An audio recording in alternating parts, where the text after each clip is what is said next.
The emergency alarm broke the usual calm of Station Watch Point 7. The sound made every worker stop what they were doing. Tixala, a young creche analyst, stared at her display screen with all four of her compound eyes wide open. Her antenna trembled as she tried to understand what she was seeing. "Senior Monitor Velthon," she called out, her voice shaking. "I have detected something. A distress signal from the Valora system." Velthon moved quickly across the station floor. His crystalline body reflected the red emergency lights that now filled the room. He was a luminar, a being made of living crystal that could process information faster than most organic minds. But even he felt something close to fear when he saw Tixala's screen. The signal was clear, too clear. It carried the universal code for immediate danger. Total extinction event. All life threatened. Please respond. How long do they have? Velthon asked. Tixala worked her controls with nervous movements. According to the data patterns, maybe 6 hours, perhaps 7 if they are lucky. She looked up at her superior. "It is the Devourx, sir." "A full swarm, maybe 3 or 4 billion individual ships." Velthon felt his internal structure vibrate with stress. The Devourx were a nightmare that kept Council species awake.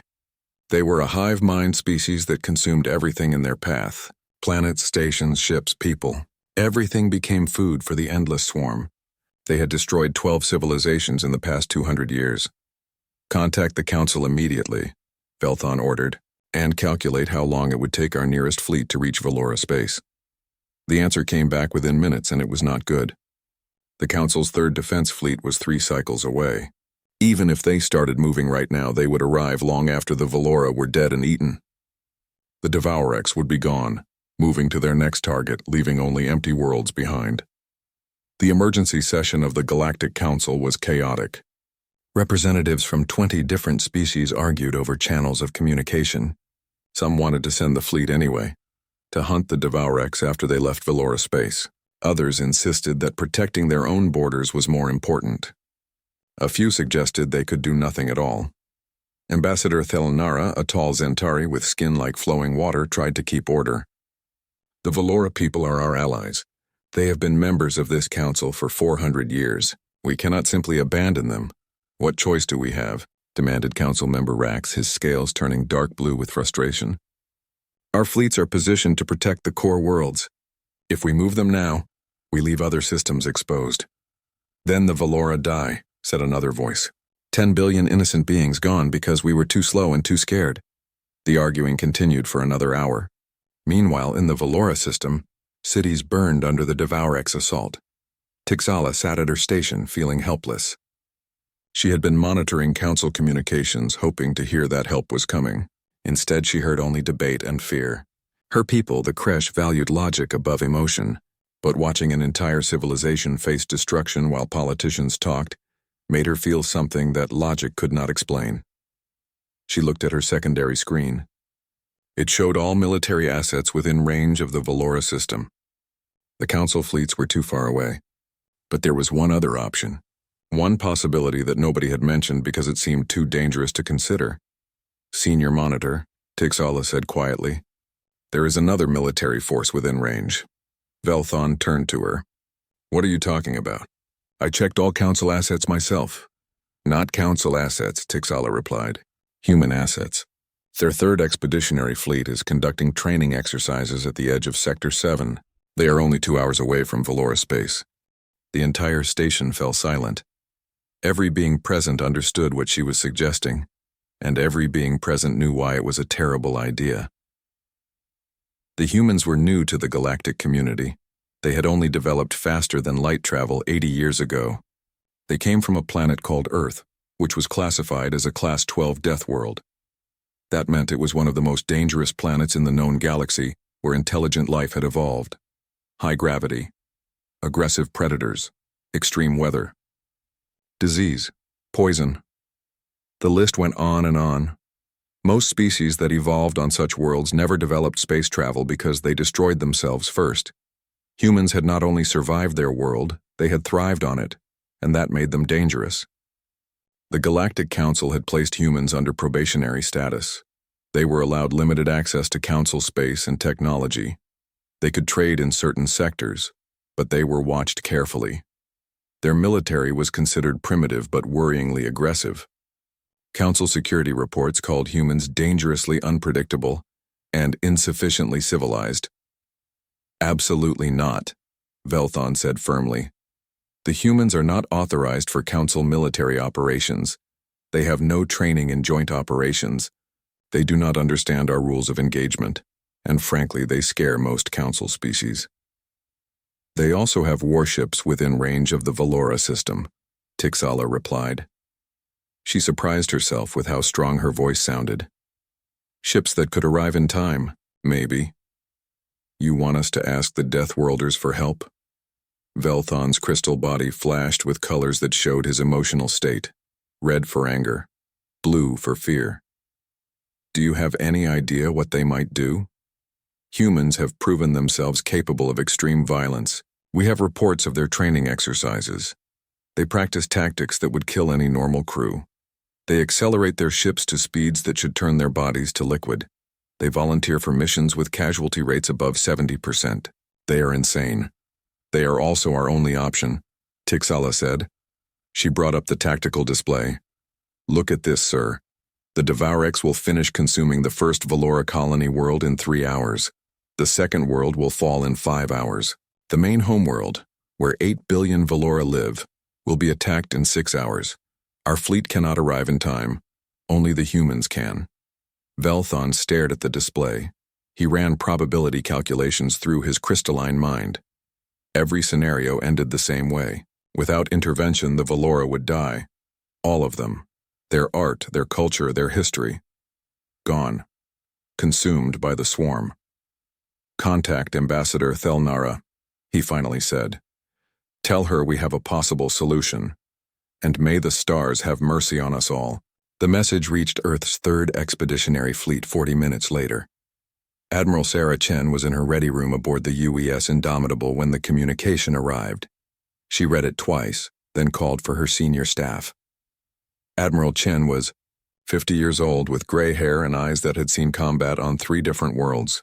She had joined Earth's Navy 30 years ago, back when humanity's ships could barely reach Mars. Now she commanded 20 warships on the frontier of known space. Her executive officer, Commander James Park, arrived first.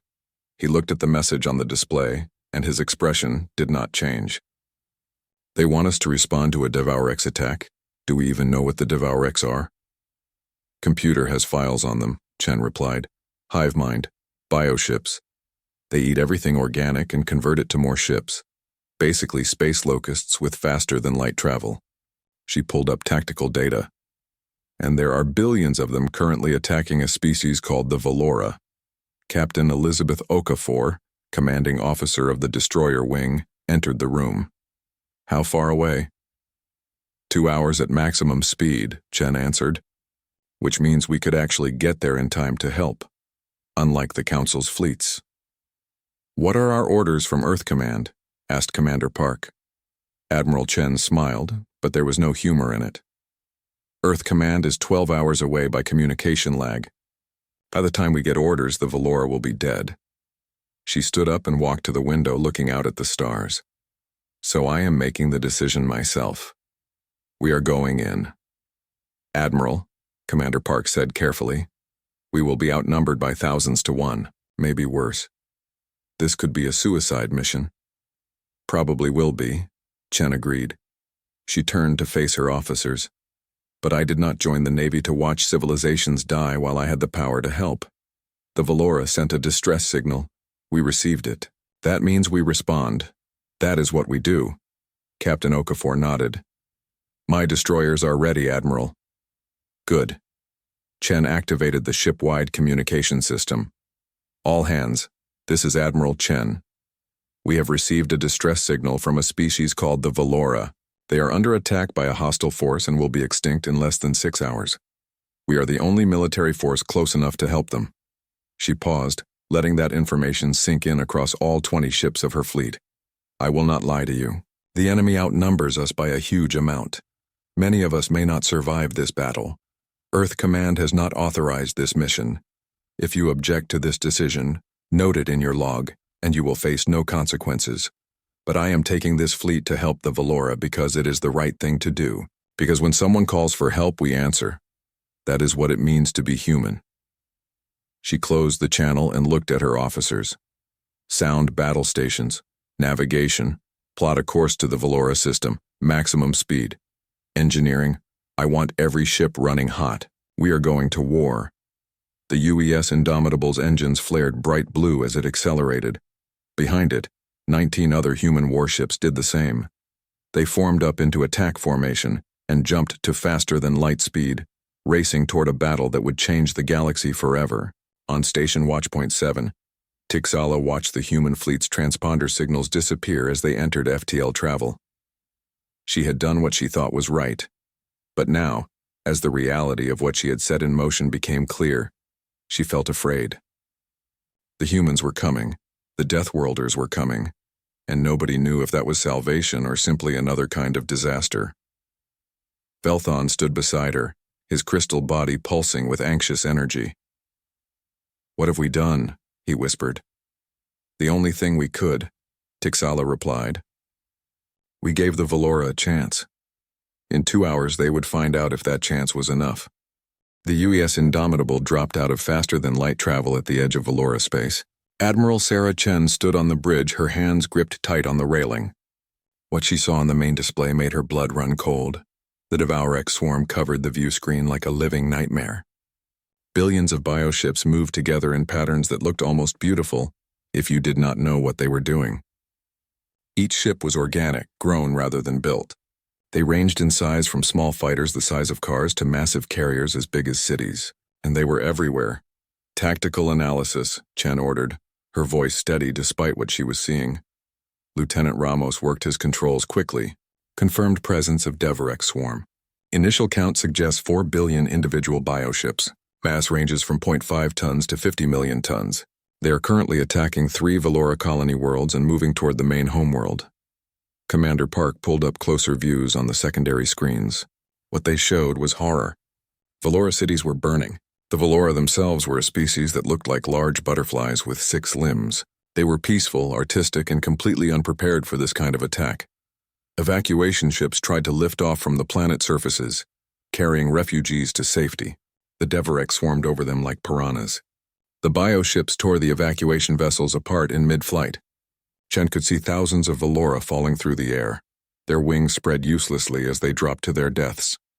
"Sir," Lieutenant Ramos said quietly, "long-range sensors show approximately 10 billion Valora on the homeworld. Current attack patterns suggest the swarm will reach the planet in 4 hours and 30 minutes. Chen studied the tactical display. The Devourx had organized their fleet into 3 main groups. One group was finishing the destruction of the first colony world. Another was attacking the second and third colonies. The largest group, maybe 2 billion ships, was forming up for the final assault on the Valora homeworld. "Fleet status," Chen ordered. "All 20 ships reporting ready for combat," Commander Park replied. "Weapons are armed. Shields are at maximum. Crews are at battle stations. And good." Chen pulled up a communication channel to all her ships. "This is Admiral Chen to all vessels. You can see what we are facing. 4 billion enemy ships, 20 human ships. Those are bad odds," she paused, then continued. "But we are not here to win. We are here to buy time. Every Devourx ship we destroy is one less ship attacking those colonies. Every minute we keep this swarm busy is another minute for Valora civilians to evacuate. We are going to hit them hard, hit them fast, and make them pay for every inch of space." She looked at her tactical officer. "Lieutenant Ramos, I want a firing solution on the densest concentration of enemy ships. We are going to punch right through the middle of their formation." "Admiral," Commander Park said carefully, "that will put us in the center of the swarm." "We will be surrounded." "Yes," Chen agreed, "but that is where we can do the most damage.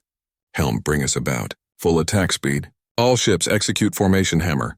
The human fleet began to move. Formation hammer was something that only human ships could do.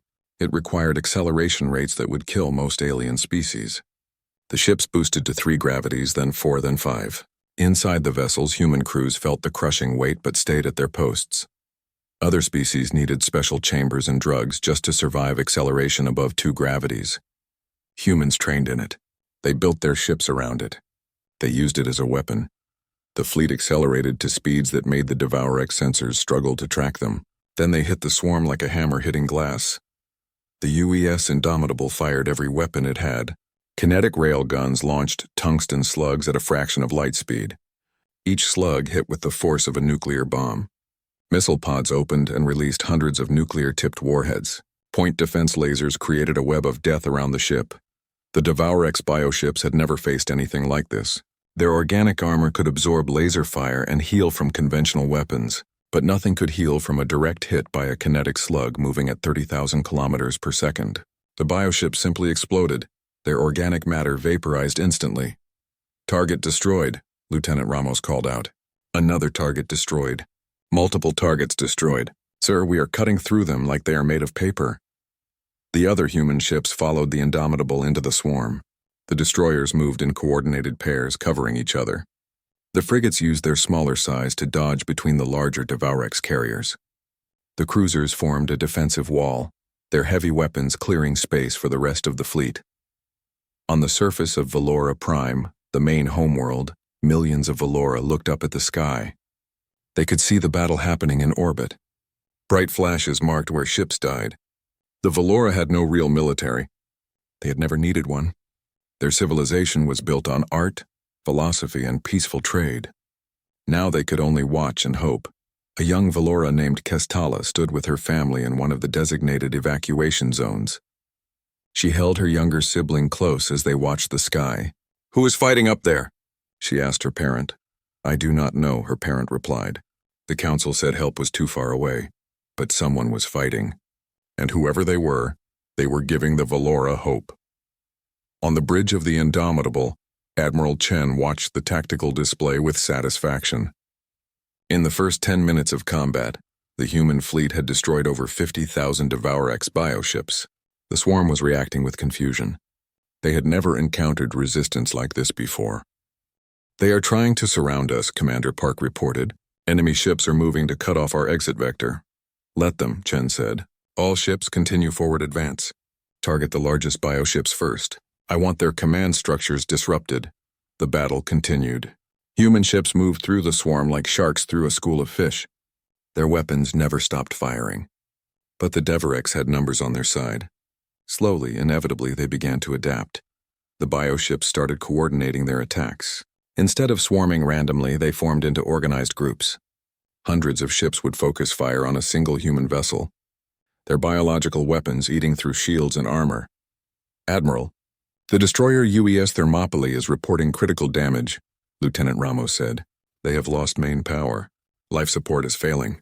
Captain Webb is ordering his crew to evacuate." Chen pulled up a direct line to the Thermopylae. Captain Marcus Webb's face appeared on screen. He was bleeding from a head wound and smoke filled his bridge behind him. "Captain, get your people to the escape pods," Chen ordered. Webb smiled. But it was the smile of a man who had already made his decision. "Negative, Admiral. We have a better idea. My engines are gone, but I still have maneuvering thrusters, and my reactor is intact." Chen understood immediately what he was planning. "Captain, that is not necessary." "Yes, Admiral, it is." Webb looked at someone off-screen, then back at Chen. "We have done the math.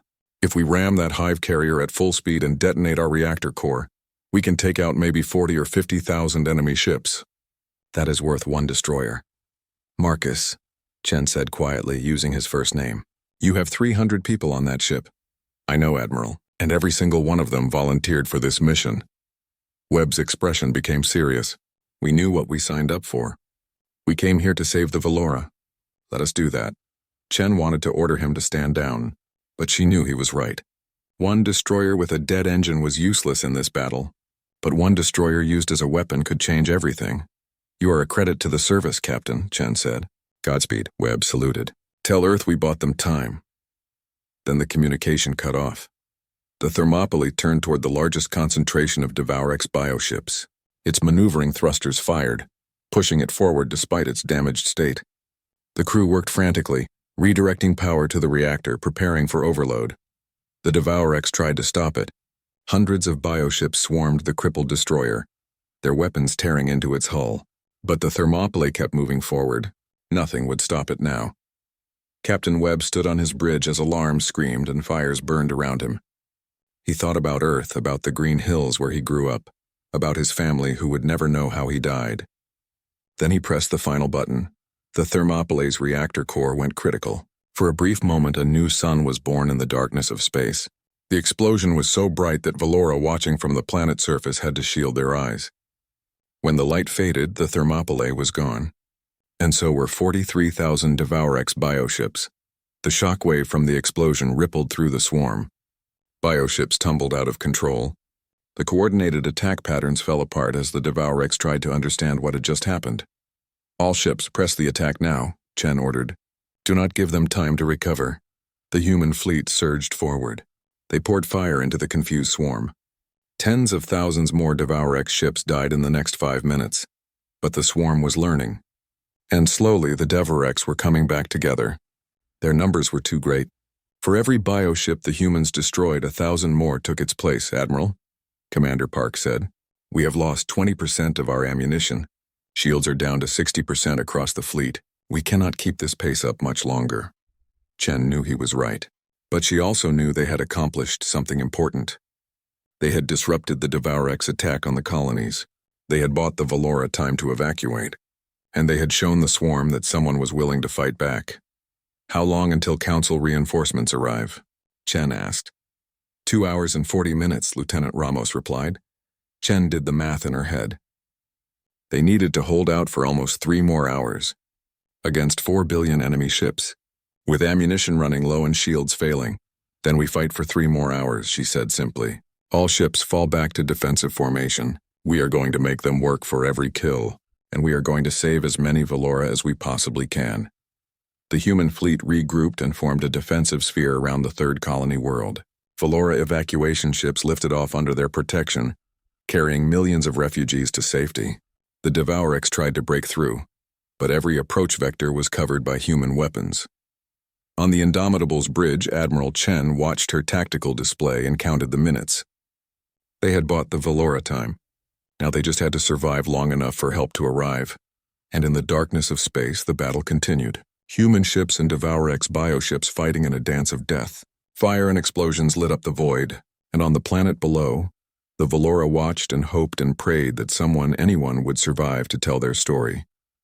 The Deathworlders had come to save them. Now the galaxy would see what humanity was truly capable of when they fought to protect the innocent.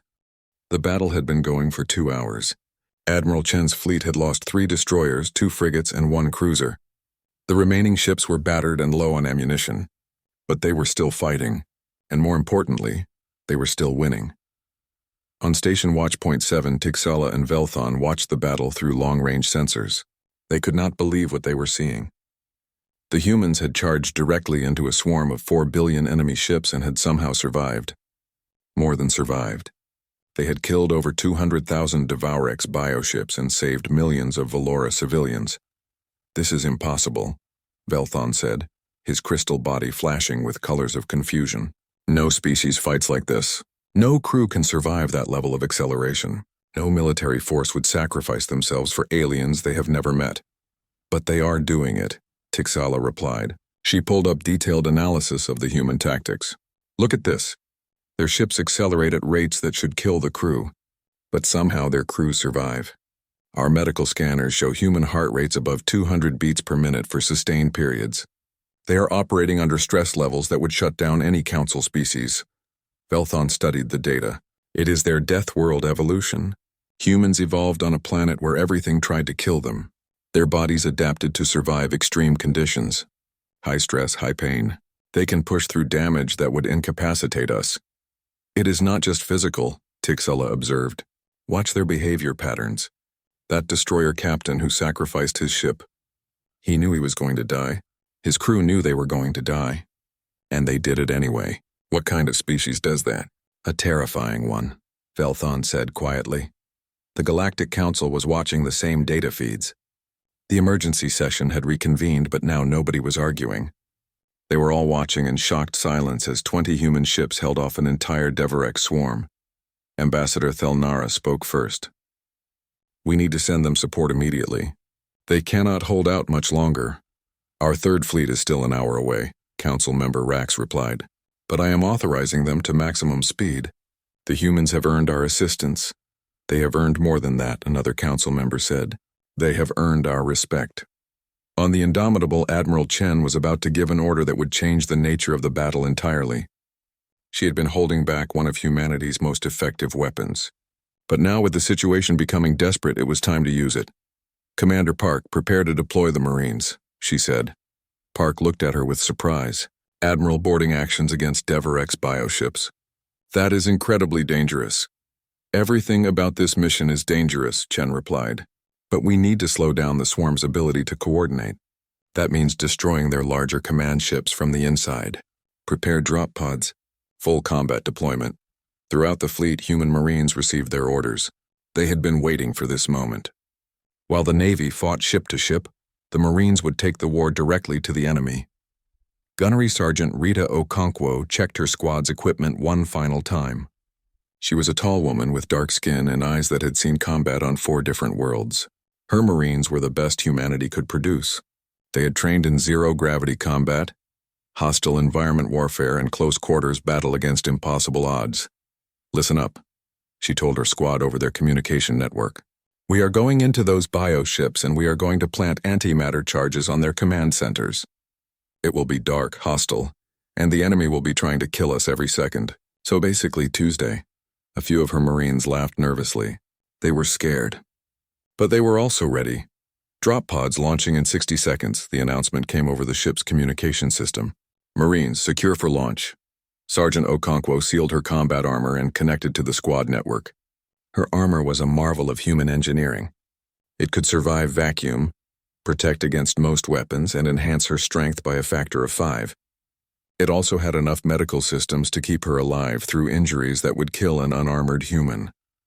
The drop pod shook as it launched from the Indomitable. Okonkwo and her squad were pressed back into their seats as the pod accelerated at 10 gravities. Then they were in space, falling toward one of the massive Devour-X hive carriers. "Incoming fire," the pod's computer announced calmly. "Evading." The pod twisted and turned as Devour-X weapons tried to hit it. Hundreds of drop pods filled the space around the hive carrier. Some were destroyed, bright flashes marking where Marines died, but most got through. Okonkwo's pod hit the surface of the bioship and immediately began drilling through the organic hull. Acid sprayed as the drill bit through layers of living tissue. Then the pod's doors blew open and the Marines rushed out. The interior of the Devour-X ship was like something from a nightmare. Everything was organic. Walls that pulsed like living flesh. Corridors that looked like intestines. The smell was terrible, a mix of decay and chemicals that made even the sealed combat suits feel inadequate. "Squad, form up," Okonkwo ordered. "We follow the map to the command center. Kill anything that moves." They moved through the corridors quickly. Devour-X defender organisms appeared, creatures that were part of the ship itself. They looked like giant insects crossed with crabs, all claws and armor and teeth. The Marines opened fire with their weapons. Bullets and plasma bolts tore through the defenders. Okonkwo shot one creature in what she hoped was its head. It kept coming.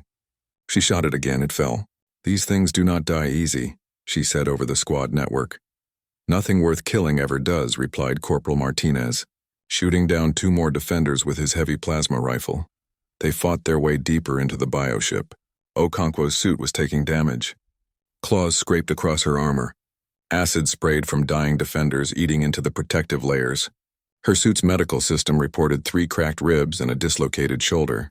She ignored the warnings and kept moving. They reached the command center. It was a massive chamber filled with organic technology that pulsed with bioluminescent light. At the center was something that might have been a brain, a huge mass of tissue that coordinated the entire hive carrier. "Plant the charges," Okonkwo ordered. "We have 2 minutes before this place gets very unfriendly." Her squad moved with practiced efficiency. Antimatter charges were placed around the command center, each one carefully positioned for maximum effect. Okonkwo checked the timer. 90 seconds until detonation. "Time to go," she said. Back to the extraction point, they ran. Behind them, more defenders poured into the corridors. The bioship knew it was dying, and was trying to take the Marines with it. The walls themselves began to attack, growing spikes and tentacles that grabbed at the fleeing humans. Corporal Martinez went down as a tentacle wrapped around his leg. "Keep going," he shouted. "I will buy you time." "Like hell you will," Okonkwo replied. She turned back, firing her weapon at the tentacle. It released Martinez and he scrambled to his feet. Together, they ran for the extraction point. The antimatter charges detonated just as Okonkwo's squad reached their drop pod. The explosion tore through the hive carrier from the inside. The massive bioship began to break apart, its organic systems failing as the command center was destroyed. Extraction successful, Okonkwo reported to the Indomitable. Target destroyed. We are heading home. Across the battlespace, similar reports came in from other Marine squads.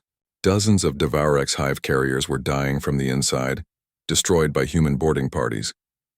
The swarm was being decapitated.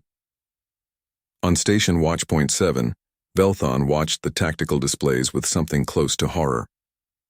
They sent troops inside the Devour-X ships, he said. That should be impossible. The environment inside those bioships would kill most species within minutes. The pressure, the chemicals, the hostile organisms. But not humans, Tixala said. She pulled up medical data that the human ships were broadcasting. Look at this.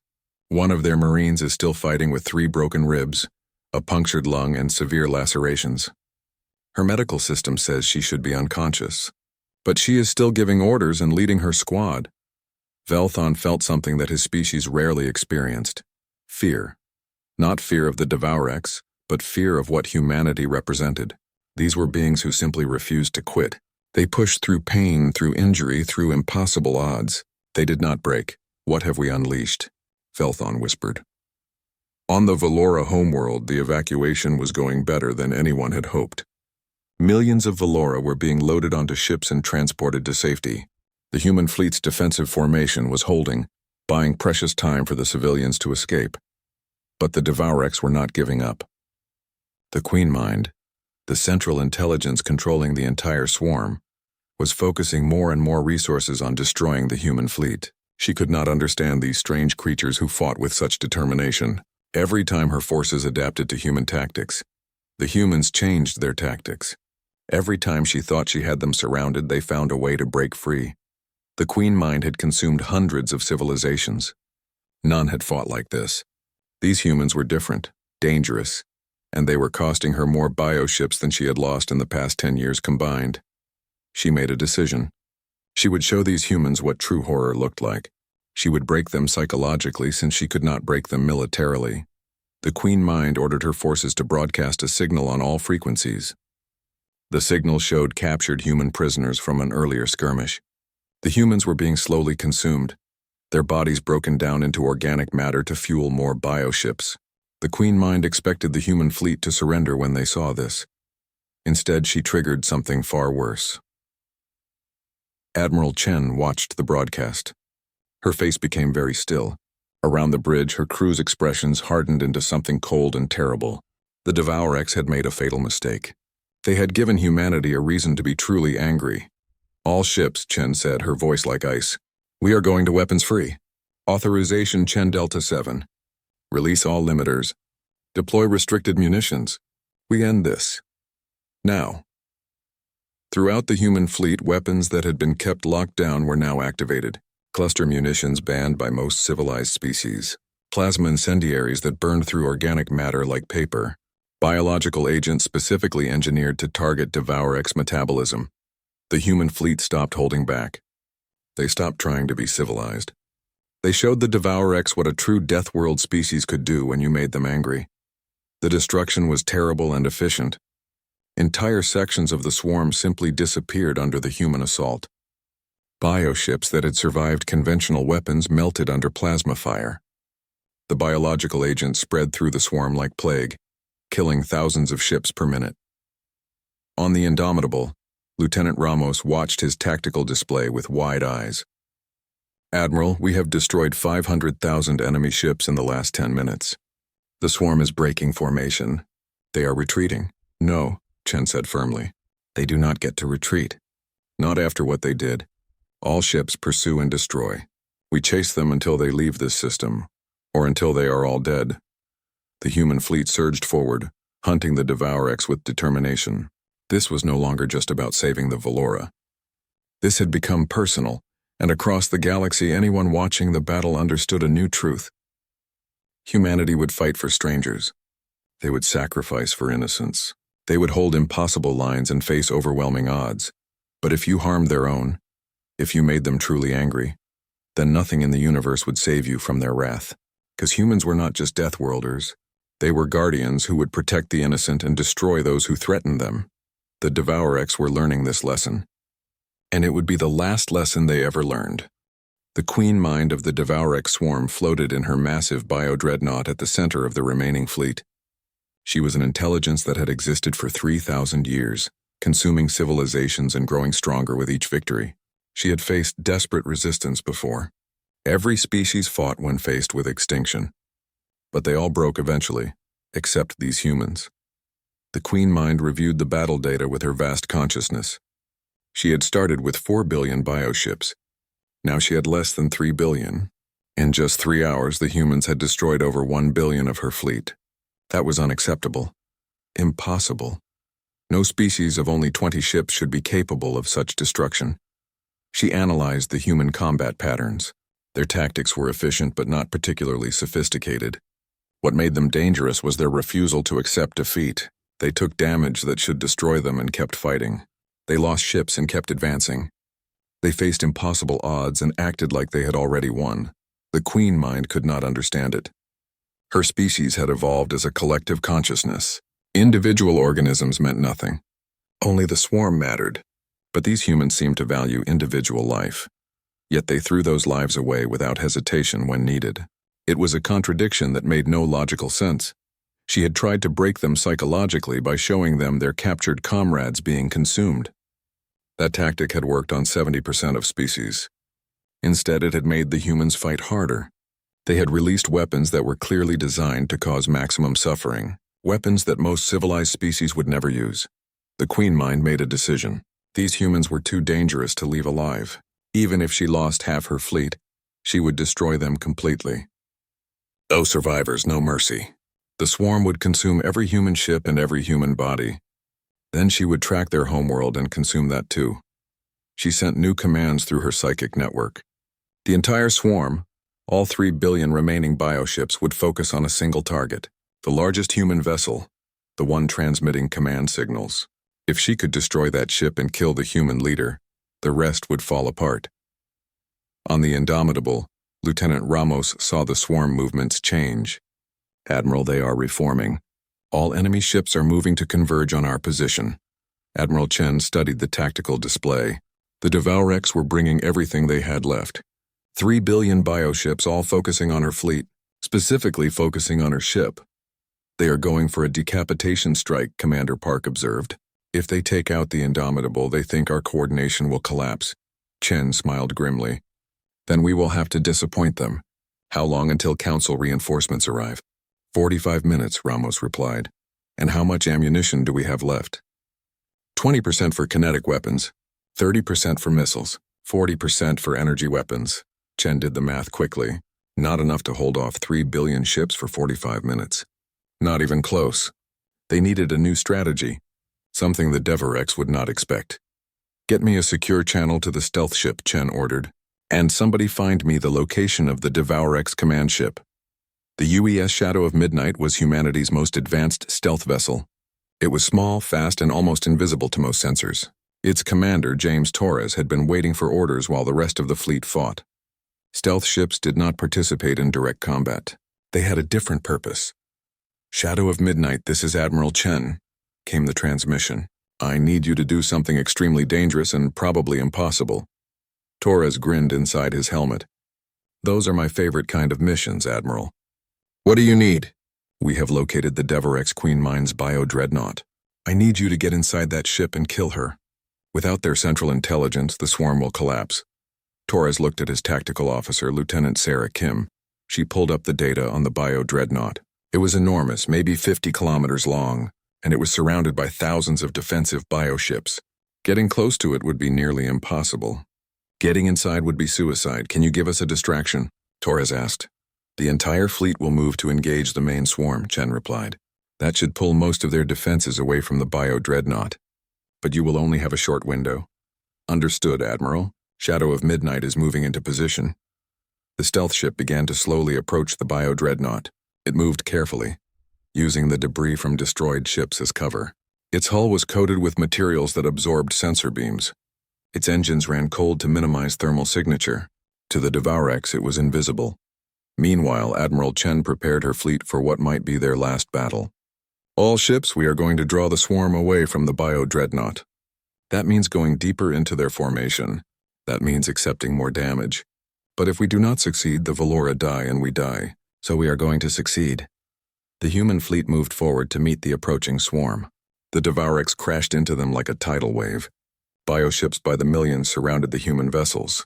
The battle became a chaotic mess of weapons fire and explosions. The Indomitable shook as Devorex weapons hammered against its shields.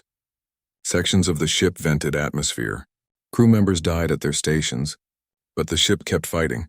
Chen stood on her bridge, calmly giving orders as the world fell apart around her. Port side shields are down, Commander Park reported. We are taking direct hits to the hull. Divert power from non-essential systems, Chen ordered. Engineering, I need those shields back up. Working on it, Admiral, came the reply. But we have lost 3 shield generators. I can give you maybe 60% coverage. Then make sure that 60% is covering our critical systems. On the destroyer UES Valiant, Captain Rodriguez watched as swarm ships surrounded her vessel. All weapons, fire at will. Do not let them get through. Her crew fought desperately, but there were simply too many enemies. A massive hive carrier rammed into the Valiant's side, tearing through the armor. The ship began to break apart. Abandon ship, Rodriguez ordered. All hands to escape pods. Her crew evacuated, their pods launching into space even as the Valiant exploded behind them. Other human ships moved to protect the escape pods, taking fire that was meant for the helpless survivors. This was the difference between humans and most other species. Humans never left their people behind, even in the middle of a desperate battle. They protected their wounded and their survivors. It made them predictable in some ways, but it also made them incredibly difficult to truly defeat. The shadow of midnight had reached the bio-dreadnought. Torres brought his ship alongside the massive vessel, matching its speed and trajectory. Prepare for docking. Full stealth protocols. We go in quiet. The stealth ship extended a docking tube and attached it to the bio-dreadnought's hull. Torres and his team of special operations soldiers prepared their equipment. They wore advanced combat suits designed for the most hostile environments. Each soldier carried enough weapons to arm a small platoon. Remember, Torres told his team, we get in, we find the Queen Mine, we plant the graviton bomb, and we get out. Simple. Nothing about this is simple, sir, said Sergeant Chen, checking her weapon. That is why they pay us the big money, Torres replied. He opened the airlock. Let's go save the galaxy. The team moved into the bio-dreadnought. The interior was worse than any of the smaller bioships. The walls pulsed with organic life. Strange sounds echoed through the corridors. The temperature was hot and humid, like being inside a living creature, which technically they were. Torres led his team deeper into the ship, following the layout that intelligence had provided. The Devorex defenders appeared quickly, but these were not the mindless organisms from the smaller ships. These were elite guardians, larger and more intelligent. They fought with coordination and strategy. The team's weapons fired, cutting down defenders. But there were always more. Sergeant Chen went down as a defender's claw pierced her armor. Keep going, she gasped. Do not stop for me. Torres wanted to help her, but he knew she was right. The mission mattered more than any individual. He kept moving, his remaining team following. They fought through corridor after corridor, leaving a trail of dead defenders behind them. The graviton bomb was heavy, carried by Private Jackson. It was humanity's most powerful weapon, a device that could collapse space itself. Using it inside a ship meant certain death for anyone nearby. Everyone on the team knew they probably would not survive this mission. They reached the Queen Mine's chamber. It was enormous, a space the size of a city block, and at the center, floating in some kind of organic fluid, was the Queen Mine herself. She was beautiful in a terrible way. A massive organism covered in bioluminescent patterns. Thousands of neural connections linked her to the bio-dreadnought and through it to the entire swarm. The Queen Mine's consciousness touched Torres's mind. He felt her presence ancient and powerful. She spoke directly into his thoughts. You are brave, little human, but you are too late. Your fleet is dying. Your species will be consumed. Torres smiled inside his helmet. Maybe. But we are taking you with us. He activated the graviton bomb. The Queen Mind realized what was happening. She screamed, a psychic scream that tore through the swarm. Every Devorex organism felt her terror. She tried to stop the bomb, sending defenders to kill the humans. But Torres's team formed a defensive perimeter. Fighting to the last, Private Jackson fell. Then Corporal Williams, then Lieutenant Kim. Torres stood alone, firing his weapon with one hand while protecting the armed graviton bomb with his body. Defenders swarmed over him. His armor was torn apart. He felt claws and teeth ripping into his flesh. "Worth it," he whispered. Then the graviton bomb detonated. The explosion was strange. There was no fire, no shockwave. Instead, space itself collapsed inward. The bio-dreadnought was crushed into a point of infinite density, taking the Queen Mind and everything nearby with it. Then the collapsed space rebounded, exploding outward with incredible force. On the Indomitable, Admiral Chen watched as the bio-dreadnought simply vanished from her sensors. "What just happened?" she asked. "Graviton bomb detonation confirmed," Lieutenant Ramos replied. "The bio-dreadnought is destroyed. The Queen Mind is dead." For a moment, nothing happened. The swarm kept attacking. Then, like a switch being flipped, the Devorex bio-ships stopped fighting. They began to drift aimlessly. Some attacked each other in confusion. The coordinated swarm intelligence was gone. Without the Queen Mind to direct them, the bio-ships were just mindless animals. "All ships, ceasefire," Chen ordered. "Target only bio-ships that continue to show aggressive behavior. The rest will die on their own." Across the battle space, the Devorex swarm was falling apart. Bioships collided with each other. Some simply shut down, their organic systems failing without the Queen Mind's guidance. Within an hour, the threat would be completely eliminated. "Admiral," Commander Park said quietly, "we are receiving a signal from the Council fleet. They are entering the system now." Chen looked at the main display. The Galactic Council's 3rd Defense Fleet dropped out of FTL travel, hundreds of ships arriving to help. But the battle was already over. 20 human ships had defeated a Devorex swarm that should have killed them all. "Send a message to the Council fleet," Chen said. "Tell them the Valora are safe. Tell them the threat has been neutralized. And tell them Earth sends its regards." She looked around her damaged bridge, at her exhausted crew, at the tactical display showing their heavy losses. They had paid a terrible price. But they had won. "Commander Park," Chen said, "begin rescue operations for our escape pods and any Valora survivors. And someone get me a damage report. I want to know which of our ships can still fly and which ones need to be towed home." As the human fleet began its recovery operations, the Valora on their homeworld looked up at the sky. The battle was over. They had survived. And they owed their lives to a species they had barely known existed. On the surface, Kestala held her younger sibling and cried tears of relief. "We are safe," she whispered. "The humans saved us." 3 days had passed since the battle. The Valora system was still filled with debris, the remains of millions of destroyed bioships floating in orbit. But it was also filled with life. The Valora had survived.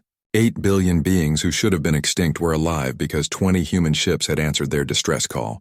Admiral Sarah, Chen stood in the temporary command center on Valora Prime. Through the window, she could see human soldiers and sailors working alongside Valora civilians. They were rebuilding damaged structures, distributing medical supplies, and helping establish refugee centers. It was strange to watch her warriors, people who had fought with such terrible efficiency 3 days ago, now playing with Valora children and helping elderly Valora carry supplies. "Admiral Chen," a soft voice said behind her. She turned to see High Curator Vestala, the leader of the Valora civilization. Vestala was old, her butterfly-like wings showing signs of age, but her eyes were sharp and filled with emotion. "I wanted to thank you personally before the Council arrives." Chen bowed slightly, a gesture of respect. "We only did what anyone should do, High Curator." "You called for help," we answered. "No," Vestala said firmly. "What you did was far more than that. The Galactic Council debated for hours while my people died. You acted immediately. You sacrificed your own people to save mine. That is not something I will ever forget." The High Curator's voice became softer. "I watched the battle from our observation stations. I saw your destroyer, the Thermopylae, ram into the Devorex fleet. I saw 300 humans die to save millions of my people. Why, you did not know us. We had never even met humans before that day." Chen was quiet for a moment, considering her answer. "Because that is what we do," she finally said. "Humanity spent millions of years fighting to survive on a world that tried to kill us every day. We learned that the only way to survive was to help each other. We learned that every life matters. When we finally reached the stars, we brought that lesson with us. She looked out the window again. Yes, we are dangerous. Yes, we come from a death world. But that same world taught us compassion. It taught us that sometimes you have to stand up for those who cannot stand up for themselves, even if it costs you everything. Vestala was silent, trying to understand these strange beings who had saved her people. Finally, she spoke. The galaxy has called you primitive. They have called you dangerous. They have been afraid of you. I think they were afraid of the wrong things. Before Chen could respond, Commander Park entered the room. Admiral, the council delegation has arrived. Ambassador Thelnara is requesting a formal meeting. Then we should not keep them waiting, Chen said. She turned to Vestala. Will you join us, High Curator? I would not miss this for anything, Vestala replied.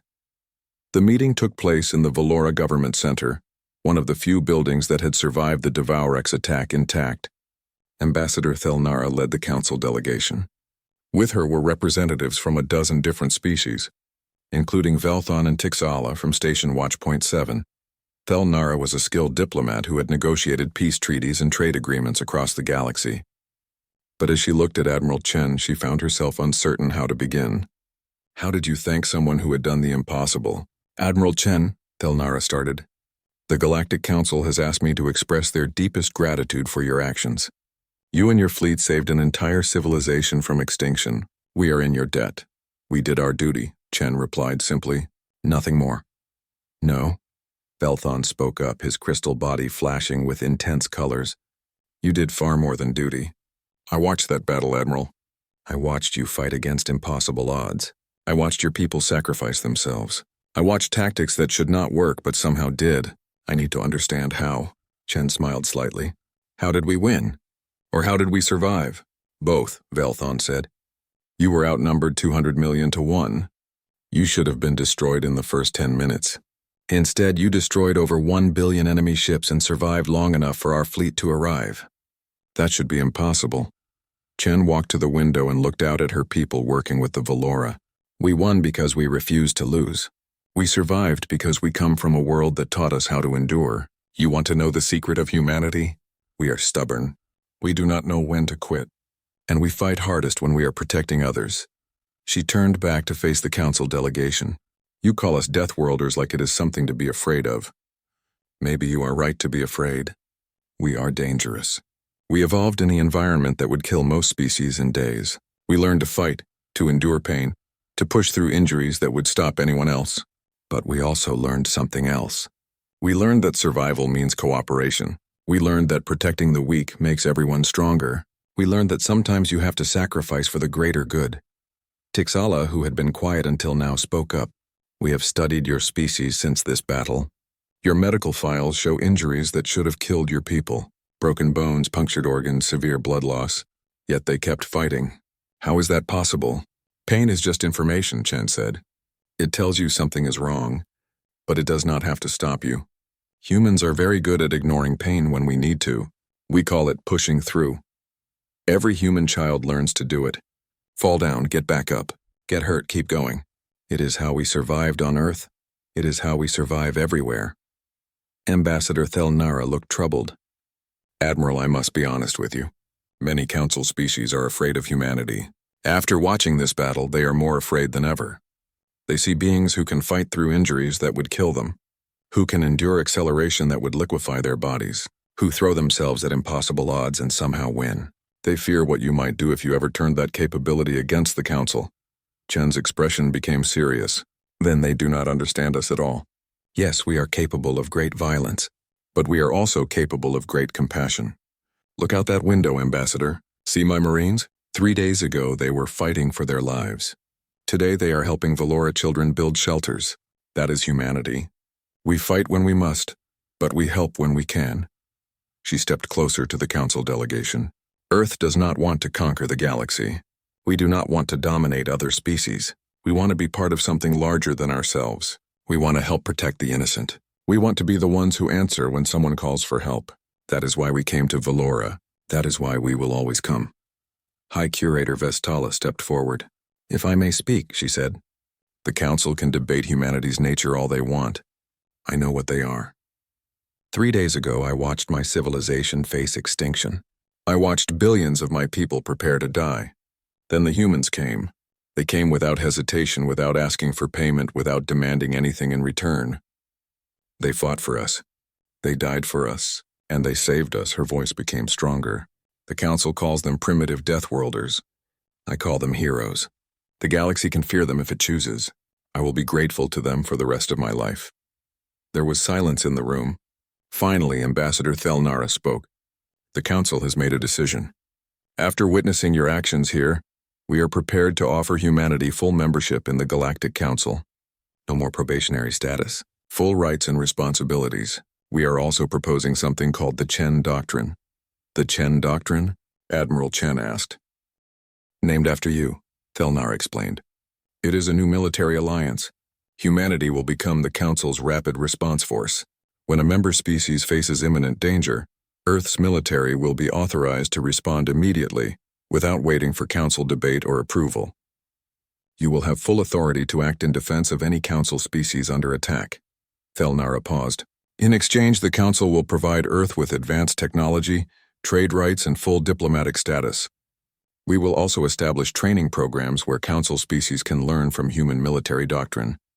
Chen considered this carefully. So you want humanity to be the galaxy's guardians? The ones who respond when others are in trouble? Yes, Thelnara said, because this battle proved something important. When civilizations face extinction, they do not need debate. They do not need careful consideration. They need someone who will act. Someone who will fight. Someone who will stand between them and destruction, no matter the cost. That is humanity. Chen looked at her officers, then at the Valora leader, then out at her people working with aliens they had just met. She thought about Captain Webb and the Thermopylae, about Lieutenant Commander Torres and his sacrifice, about all the men and women who had died to save strangers. I will need to discuss this with Earth Command, Chen said. But speaking personally, I believe this is exactly why we went to the stars. Not to conquer, but to protect. Not to dominate, but to serve. If the galaxy needs guardians, then humanity will stand that watch. Ambassador Thelnara smiled, her water-like skin rippling with emotion. Then I believe we have the beginning of a new era, the age of humanity's guardianship. Over the next few days, the news of the Battle of Valora spread across the galaxy. Every species on every world heard the story of 20 human ships that had faced 4 billion enemies and won. They heard about the destroyer that sacrificed itself, about the Marines who fought through impossible injuries, about the stealth team that had killed the Queen Mind. Some species were inspired. They saw humanity as an example of what courage and determination could achieve. Others were afraid. They saw a species too dangerous to be trusted. But everyone had to acknowledge one simple truth. When the Valora needed help, only humanity had answered. On Earth, the story was received with mixed emotions. Pride in what their fleet had accomplished, grief for the lives lost, and determination to honor those sacrifices by living up to the example they had set. Admiral Chen returned to Earth 3 months later. She was greeted as a hero. Parades filled the streets. But she spent most of her time visiting the families of those who had died. She personally delivered messages from Captain Webb, from Lieutenant Commander Torres, from every service member who had given their life at Valora. They died saving strangers, she told one family. They died proving that humanity could be trusted. They died making the galaxy a safer place. They died as heroes. 1 year after the battle, a memorial was established on Valora Prime. It was a beautiful garden that combined earth plants with Valora crystal blooms. At its center was a monument listing the names of every human who had died in the battle. 372 names. 372 heroes. High Curator Vestala spoke at the dedication ceremony. These humans came when no one else would. They fought when everyone else hesitated. They sacrificed when everyone else calculated the cost. They are not from our world. They are not our species, but they are our saviors, and we will never forget them. Admiral Chen stood next to the monument, now retired from active service but still wearing her uniform for this occasion. A young Valora child approached her shyly, offering her a bioluminescent flower. "Thank you for saving my family," the child said in carefully practiced English. Chen took the flower gently. "You are welcome," she replied. "We did it because you matter. Because every life matters. That is what humanity believes. She looked up at the sky, thinking about her fleet now patrolling the galaxy as the Council's rapid response force, thinking about the new recruits joining Earth's military, inspired by the Battle of Valora, thinking about the future. Humanity had found its place in the cosmos, not as conquerors, not as merchants, but as guardians, as protectors, as the ones who would stand between civilization and chaos, the ones who would answer when others called for help. The Deathworlders had become the galaxy's defenders, and they would never abandon that duty. On Earth, at military recruitment centers across the planet, young men and women lined up to join the service. They had heard the stories. They wanted to be part of something greater than themselves. They wanted to make a difference. Above the entrance to every recruitment center was a new motto, adopted after the Battle of Valora. It was simple, direct, and absolutely true. When they call, we answer. When they fall, we stand. When they fear, we fight. We are humanity. We are guardians. We never leave anyone behind. And somewhere in the darkness between the stars, new distress signals were being transmitted. New civilizations faced threats they could not handle alone. But now they had hope, because they knew that somewhere out there, a fleet of human ships was ready to respond. The Deathworlders were listening. And when the call came, they would answer. They always did. That was what it meant to be human.